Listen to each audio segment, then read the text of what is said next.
All right, make the turn with Coach Kampe. Great to have you. Oh, it's my pleasure to be here. I really appreciate it. And obviously, you just spoke to our team here, which I thought was just super insightful, and we appreciate your time. Um, and honestly, Coach, we keep these discussions pretty casual. Just the point of kind of the Make the Turn podcast is we talk to people about the turning points and the big decisions in your career. And I thought you did a great job talking about teamwork and leadership and everything like that. But would love just to kind of start with any big just turning point when you made the turn in your career, and those big type of moments that come to top of mind. Well, I think that, as you look back, and especially when you get to my age and you look back at what you've done in life and what you value and what you see out there that we were able to accomplish this, that, this happened because of this. And you look at the randomness of it, Mm. that, when I was probably 30 or 32 and something would happen, I would say, well, look what I did, and I don't think I've said that in, 25 or 30 years. It's look what we did, Yeah. And it's as you get older and you understand you can't do anything without your team, without everybody around you. And you value who they are and what they are. You learn to speak like that. You learn to speak, hey, we did this. Mm. And, I got this award for so many wins in college coaching, and I was like, well, I've never won a game. I mean, Yeah. I didn't score any points. I didn't play, but I get credit for them winning. And so turning points in your life are those moments when you realize those things and you make decisions that are life-changing, not only for you but the people around you, your family, or your players that year. You might make a decision to go from man to zone, and it changes. Jack Golke, who we all know that name, right? Oh yeah. 2 Incredible. hours Legend. changed his life. Yeah. And I mean, just 2 hours. He had many Sounds like games. Coach Izzo, give me 2 hours. He had many games that year. He made 9, 10 threes. But he Unbelievable. did it against Kentucky on national TV, and his life has changed forever. Wherever I go, whether it's in Houston, whether it's in Seattle, whether it's in Washington, D.C., and the first thing anybody's going to ask me is, what's Golke doing now? So I cool. mean, it's Such a March Madness just moment.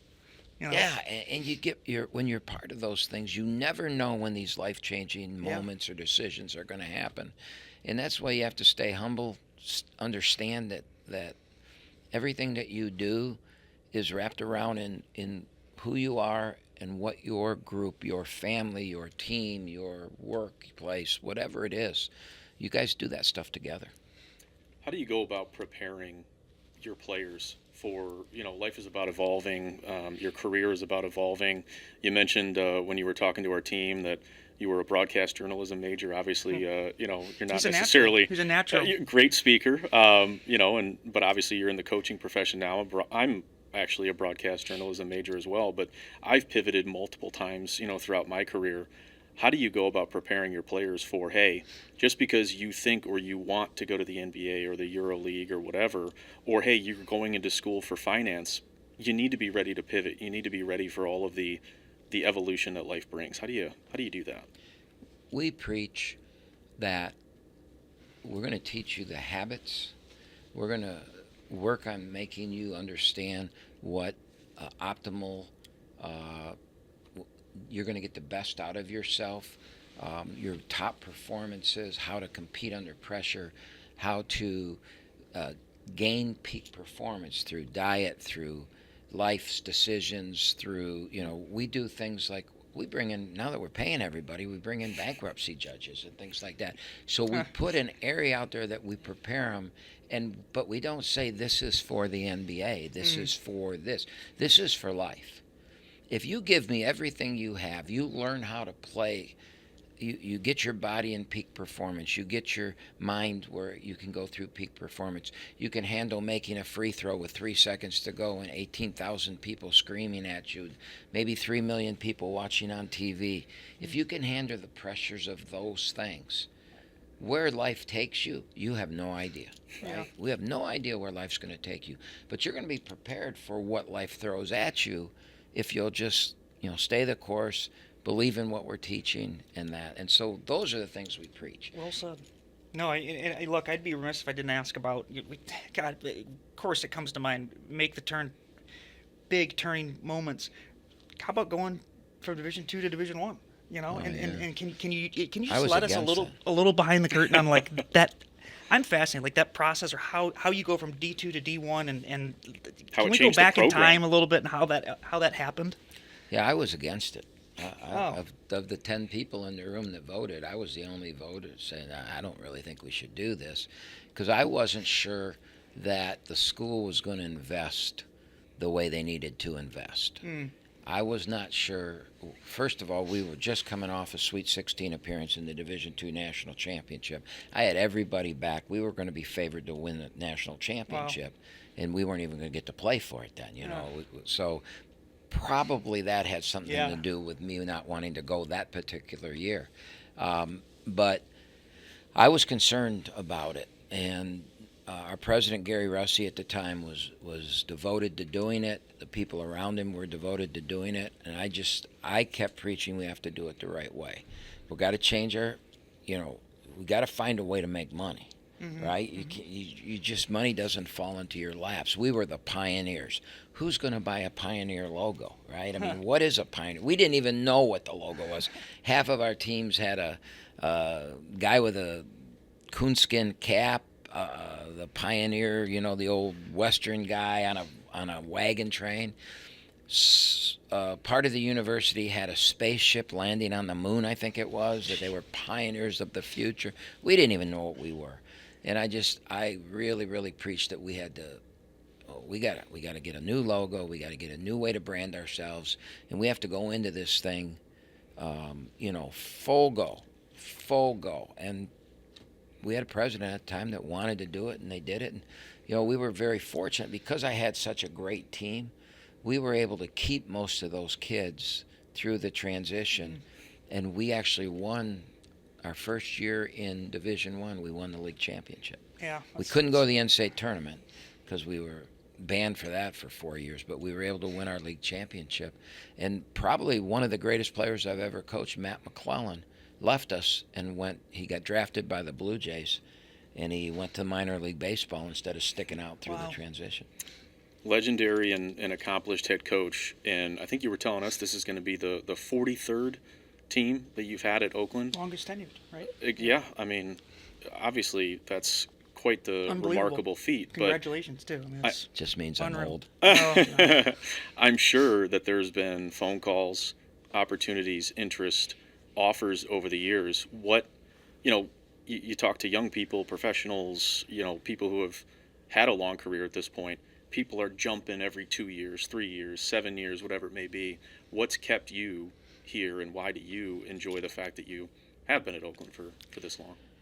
Well, first of all, my family, my boys, I had 3 sons. They loved living here.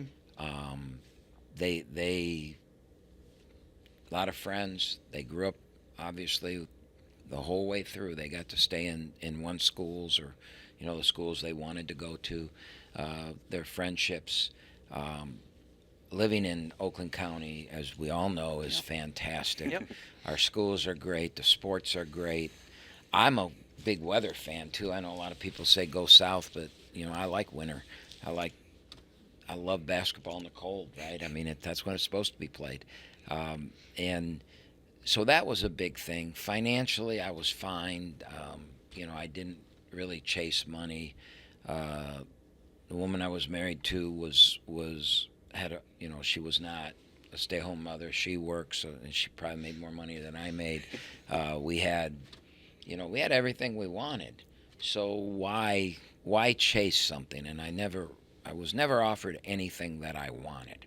If Michigan had offered me the job when I was 30 years old, I would have gone in a heartbeat. So don't think I would, But I never was willing to take the step that you needed to take so that a Michigan would offer you the job, or a Kentucky or a place like that. I never wanted to take that step because I thought, Oakland was great.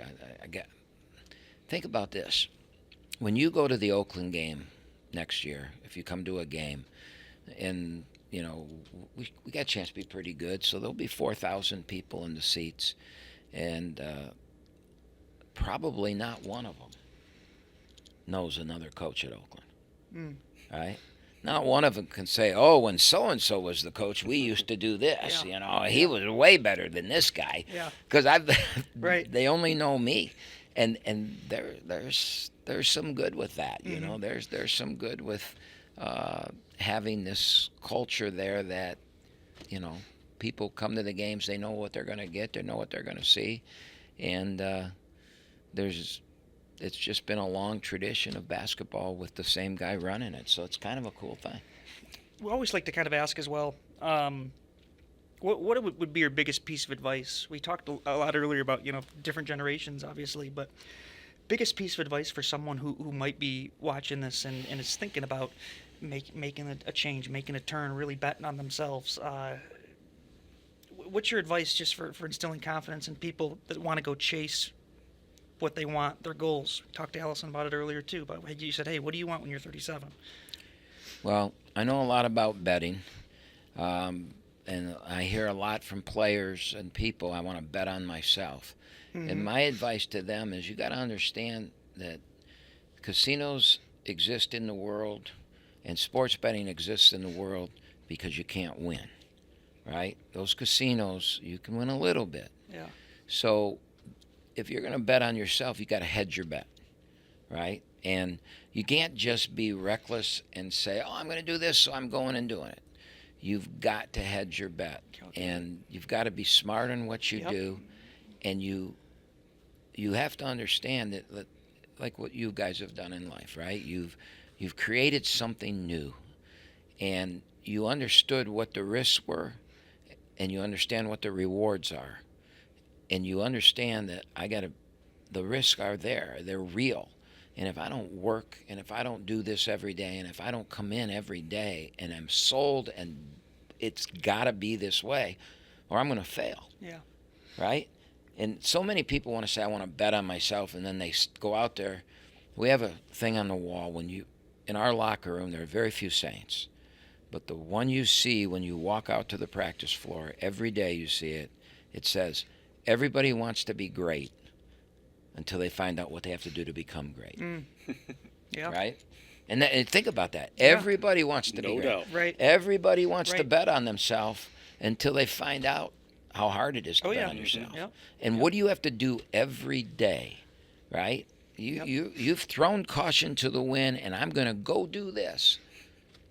You better understand going into it how hard that is, Yeah. but yet how fruitful it is when Definitely. you succeed.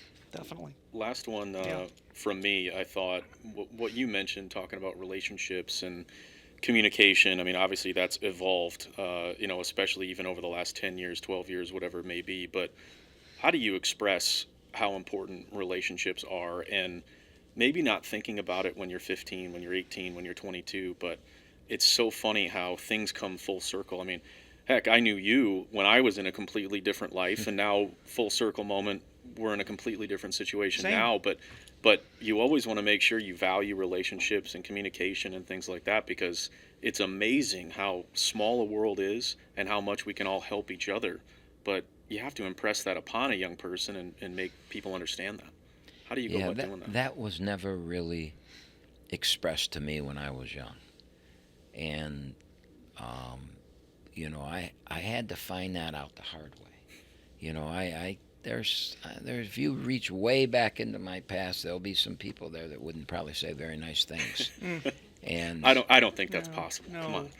well, yeah, and you learn, and the big thing is, as we talked about in the main, is what you value. Yeah. And you get to the stage of life that,